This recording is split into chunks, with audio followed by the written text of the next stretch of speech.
첫 번째 경기 라이프치히 대 프랑크푸르트 분석 시작해보겠습니다. 라이프치히는 지난 라운드에서 홀슈타인을 잡고 연패를 끊었다. 호펜하임과 볼프스 등에 연패하며 리그 2위 자리를 내줬는데 반등의 신호탄을 쏘아 올렸다. 챔스에서는 빌라에 패했지만 이골을 터뜨리며 나아진 마무리를 보여주기도 했다. 이 경기는 홈이고 프랑크푸르트보다 이틀 더 휴식을 취했기에 활동량 위주로 경기를 운영하며 승리에 도전할 것이다. 프랑크푸르트는 리그에서 무패를 이어가며 2위를 달리고 있다. 지난 라운드에서 아우크스와 비기며 연승이 끝났지만 그래도 무패를 이어지는 상황이다. 단 라이프치히에 비해 현재 상황이 좋은 것은 아니다. 금요일 프랑스 원정 이후 휴식일이 짧았고 리옹에 패하며 무패가 끝난 상황이다. 순위 경쟁 중인 난적을 만나는 이번 일정에는 패배를 피하기 위한 수비적인 경기 운영이 예상된다. 라이프치히의 승리를 본다. 프랑크푸르트는 해리 케인과 더불어 리그 최고의 스트라이커인 마르무시의 문전압, 마무리 능력이 대단하다.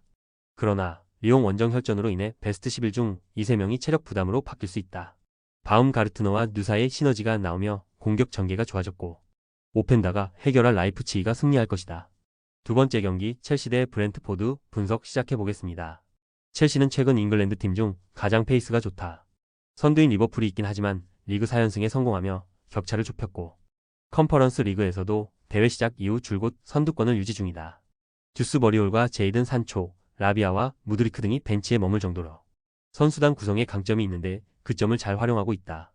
주중에 컨퍼런스 리그 원정 일정이 있긴 했지만 잭슨과 콜 팔머, 마드에케가 3톱으로 공격을 주도할 것이다. 브렌트포드는 상위권 팀과 비교해도 홈 경기력은 떨어지지 않는다.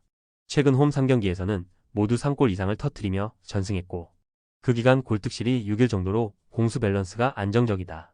나란히 9골을 기록 중인 은베우모와 요한의 위사가 잘해주기에 지난 시즌 팀을 떠난 이반 토니의 공백이 전혀 느껴지지 않는 데다 중원 지원도 안정적이다. 단 원정에서는 승점 추가에 다소 고전 중이다. 첼시의 승리를 본다. 브렌트포드의 원정 경기력이 떨어지기에 첼시가 경기 내내 상대 수비를 몰아칠 수 있다. 멘탈 이슈가 있었지만 아내와 이혼 이후 첼시가 기대하던 경기력이 나오는 엔조를 중심으로 카이세도가 상대 중원을 압도할 것이고 잭슨과 마드에케, 펠릭스가 해결할 첼시가 리그 연승을 이어갈 것이다. 세 번째 경기 사우샘프턴 대 토트넘 분석 시작해보겠습니다. 4셈은 울버햄튼전 패배를 시작으로 5경기에서 승점 1점 추가에 그치며 최하위를 벗어나지 못했다.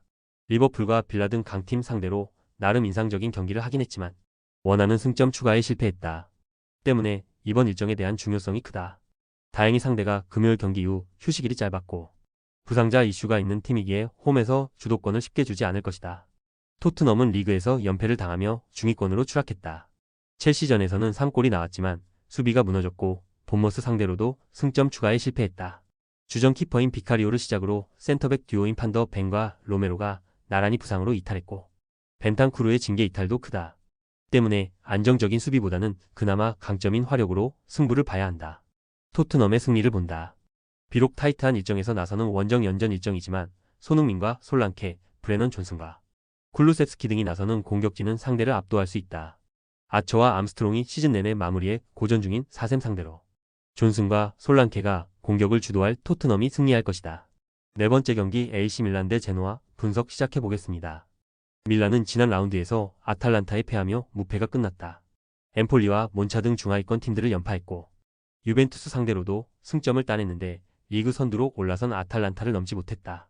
그래도 주중 챔스에서 레앙의 선제골 이후 아브라함의 결승골이 터지며 승리했기에 분위기를 어느 정도 전환했다. 단 리그에서 7위에 처져 있기에 이번 홈 경기를 잡아야 한다. 타이트한 일정에도 레인더스와 포파나 등이 정상적으로 나설 것이고 레앙과 플리시치, 추크웨제가 공격을 주도할 것이다. 제노아는 파르마 원정을 시작으로 5경기에서 2승 3무를 기록하며 중위권으로 올라왔다.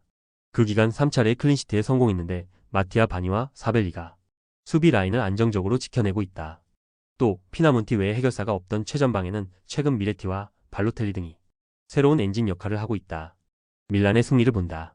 주중 챔스 일정이 있긴 했지만 홈에서 경기를 소화했기에 이동으로 인한 부담이 없는 데다 승리하며 분위기도 끌어올렸다. 모라타와 아브라함 외에도 플리시치와 하파엘 레앙이 공격을 주도하며 기회를 만들 것이고 레인더스의 중원 장악이 있을 밀란이 승리할 것이다. 다섯 번째 경기 PSG 대 리옹 분석 시작해보겠습니다. 파리는 리그 무패로 선두를 유지 중이다. 낭트와 오세르 등을 상대로 연속 텐백에 고전하며 무승부를 기록하긴 했지만 마르세유와 모나코 등을 제치고 우승으로 향해 가고 있다. 감독의 독선이 강하다는 이슈도 있지만 성적을 내기에 큰 문제는 아니고. 주중 챔스에서는 하무스의 선제골 이후 3골이 터지며 잘츠부르크를 완파했다. 부상자들이 돌아오며 로테이션도 원활하다. 류용은 파리에 비해 이틀 더 휴식일이 짧았다. 금요일 새벽 유로파에서 홈 경기를 소화했는데 난적 프랑크푸르트와 만났기에 피로도가 클 수 있다. 때문에 라이벌인 파리 원정에서 어느 정도는 라인을 내린 버티기로 임할 수 있다. 세르키와 포파나 등이 공격적인 움직임보다는 상대 측면 압박으로 나설 것이다. 파리의 승리를 본다. 리옹의 최근 페이스가 좋은 건 사실이다. 그러나 3일간 강적을 2경기 연속 만나야 하는 건 부담이 크다. 또 리그 1위 팀을 원정에서 상대하는 점도 있다. 비티냐와 네베스가 패싱 게임을 통해 전방으로 기회를 제공할 것이고 하무스와 바르콜라, 이강인의 쓰리톱이 해결할 파리가 승리할 것이다. 조합은 아래 고정 댓글 링크로 편하게 말 걸어주시면 조건 없으며 스포츠를 좋아하시는 분들이라면 모두 환영합니다.